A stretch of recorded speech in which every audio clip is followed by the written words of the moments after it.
Right ఇక bulletin లో మరో బ్రేకింగ్ న్యూస్ చూస్తున్నాం. తిరుమల తిరుపతి దేవస్థానం కల్తీ నెయ్యి కుంభకోణం కేసులో దర్యాప్తు ముమ్మరమైంది. ఈ కేసుకు సంబంధించి వైసీపీ మాజీ ఎమ్మెల్యే చెవిరెడ్డి భాస్కర్ రెడ్డిని సిబిఐ ఆధ్వర్యంలోని ప్రత్యేక దర్యాప్తు బృందం విచారించింది. ఇప్పటికే మద్యం కుంభకోణం కేసులో విజయవాడ జిల్లా జైల్లో రిమాండ్లో ఉన్న చెవిరెడ్డిని కోర్టు అనుమతితో అధికారులు ప్రశ్నించారు.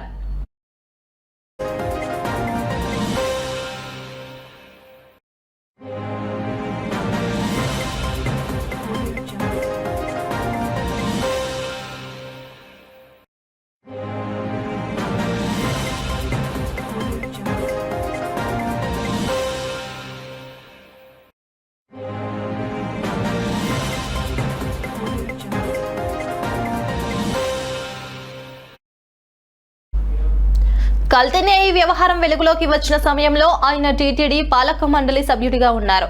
ఈ నేపథ్యంలో అప్పట్లో నెయ్యి సరఫరా కాంట్రాక్టును ఎందుకు మార్చారు, ఆ నిర్ణయం వెనుక ఎవరున్నారు అనే కోణంలో అధికారులు ప్రశ్నలు సంధించినట్లు తెలుస్తోంది.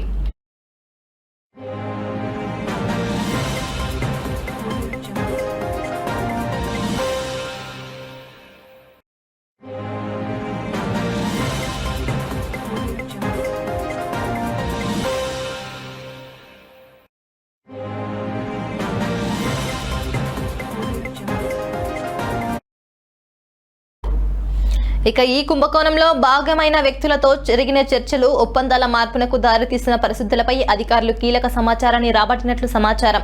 ఒకవైపు మద్యం కుంభకోణం రిమాండ్లో ఉండగానే మరోవైపు టీటీడీ కల్తీ నెయ్యి కేసులో విచారణ ఎదుర్కోవడం రాజకీయంగా చర్చనీయాంశంగా మారింది.